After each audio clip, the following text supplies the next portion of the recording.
And two, like I've kind of prided myself in trying to be. Look, I'm not going to be the first to everything, but I tried to not copy and do what other people are doing out there.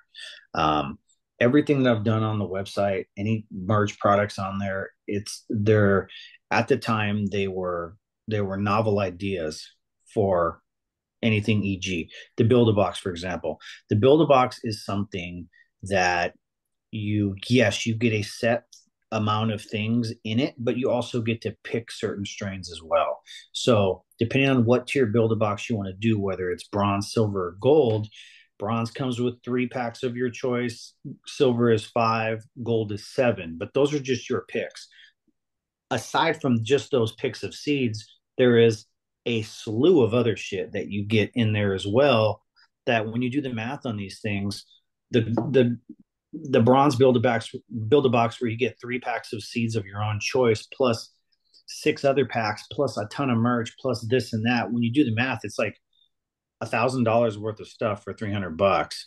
Um, the silver's like $500, but you get like 1,500. The gold, I think we have the gold at 725 or something, but you get $2,500 worth of seeds, merch. Just it's foolish what we put into these boxes. And I really went gung ho.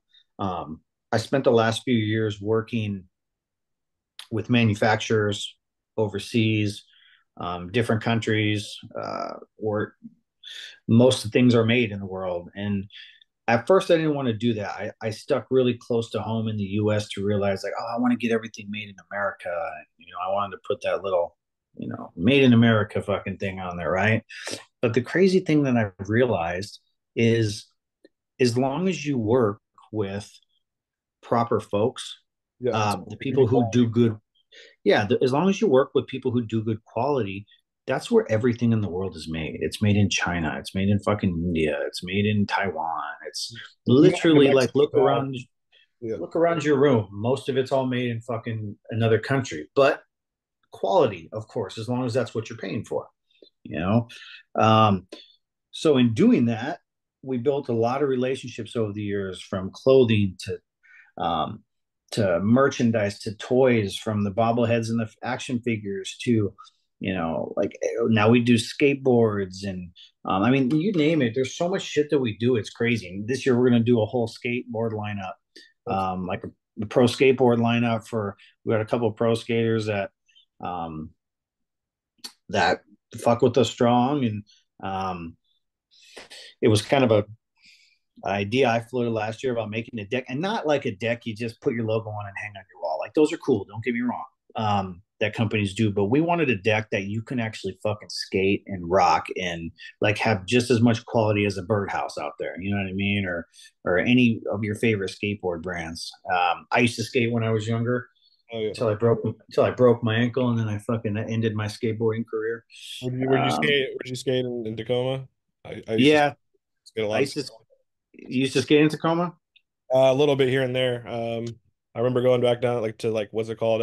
Skate barn down maybe How old are you? I'm 27. Okay, you're a little younger than me, but I used to go to like there used to be a skate park at Cheney Stadium. You remember Uh that one? I think I It do was actually. Yeah. Do you ever come up to Seattle and skate or no?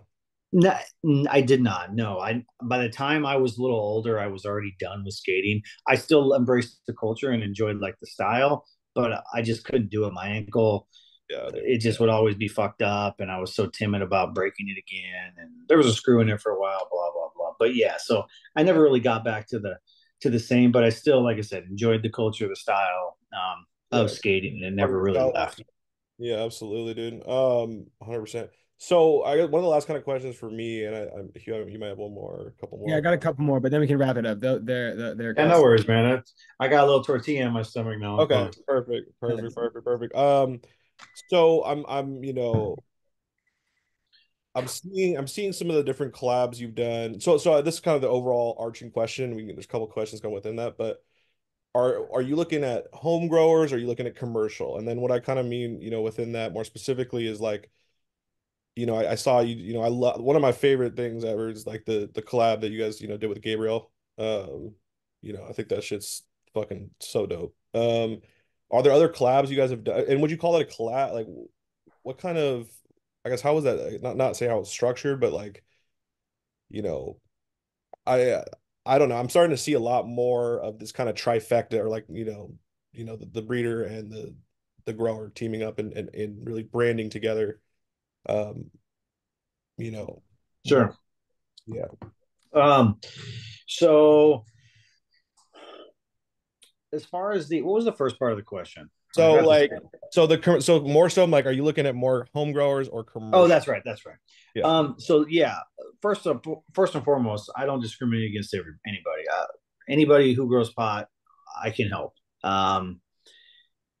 Now, when it comes to who is my target audience, although it is everybody, my target audience was always, is always, and will. It's never going to change. Is the home grower for sure. The tent tycoons, the the basement bandits, the garage gorillas, however you want to call them. These guys who grow it for themselves, for whether it's medicine, whether it's just their recreation, whether it's to make a couple extra bucks, whatever it is, man. Like that is who I'm here for.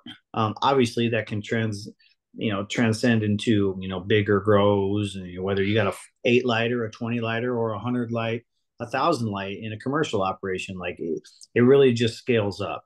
But the whole reason I did the Discord was for the peers, those garage growers, man. They need somewhere where they can go get information and not be like made fun of or fucking made to feel weird when they need to ask a couple questions that they're new, so they don't know. But where can you go? And the problem in cannabis, man, is that, oh, hey, I need help with this, or I'm struggling with this. Not only do you get the weird egos in this business, but you know, you get the guys who fucking know everything. They're gods when it comes to growing pot. They're the best on the planet, but on the low, their weed's fucking trash. So, and they'll tell you all these things you got to do and this and that, but their shit is garbage. Or they grow some pretty decent weed, but they're just the most arrogant, fucking pompous motherfuckers out there. Mm. So it's hard to get information out of either of those genres.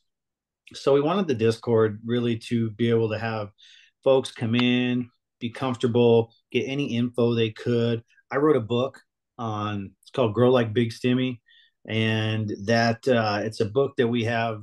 I originally wrote it in sections on the Discord, but after I finished it, I actually got it published. Let me take that back. I didn't get it. I self-published it, had the books made, but we made it into a book form, and I had my graphics team, my guy Mike Stragle, who does all of our art. I had him illustrate the book, and it turned out pretty fucking cool, man. I mean, that's probably one of the highlights I've ever done, aside from winning cannabis cups and awards for just the fruits of growing pot. Probably one of the most rewarding things I've ever done is write that book, and just give people that info. It's for free on the Discord. Yes, I sell the books for $100 and you get a pack of seeds with it, which is a steal as it is. However, the information is all on the Discord. It always was and it always will be. The book was just kind of a hard copy version if you wanted to fuck with it or not. But I thought that was very important to get um, people the kind of those inside tips. And it's not a everything book. It is a let's walk you through start to finish as basic as possible. It's made for someone who's grown and failed.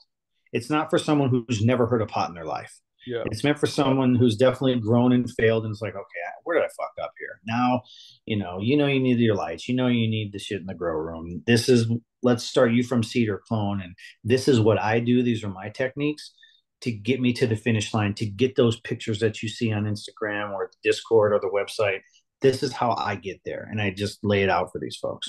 Yeah. That's I gotta make a quick mental note just for the recording too, is I think 100%, dude, like I would say I always call like breeders kind of cult leaders a little bit. Like to be honest, like I think like it's just I always think it's kind of but like I agree. no, yeah, dude. And like I would say, bro, like your tribe is probably like the most like they love you, bro. And I think it's because you're right. I think it's because you really do. I asked that question to commercial home grower, and a lot of big time, because like I put you in the top five, easily, or Thanks. yeah, and like all of those people are gonna say commercial, bro. Like let's be real. Like honestly, even though they, because and so the fact is you focused on like, dude, when I'm in the Discord, dude, people will fucking love you, bro. Um, and that's whereas I look at other breeders that are like on, I would say, similar kind of pedestal. And they're just, you're right, bro. The pompousness and all that, yeah, it comes off. Crazy. Yeah, bro. Yeah, It's 100%. crazy. Yeah. We You got know, two an, here. Yeah. another thing you were asking about, like the collabs and stuff. Mhm. So there's a couple different levels to that. Number one, I don't collab with anybody in the seed industry aside from Soulfire. He's my best friend. He's been my best friend for 20 years. We went to college together. We ran packs up and down the West Coast um, for years. We've done some of the sketchiest things in our life together. Earlier on, when it was really kind of cringy to do what we were doing, and cringy, I just mean like moving packs, the OD units, and trying to get them from point A to point B, and without getting fucking caught. So the only reason I collab with him is because he is my best friend, and if he, and like the reason I don't collab is because what I've learned in this industry is no matter what, at some point, you whoever you collab or partner with is gonna fuck you.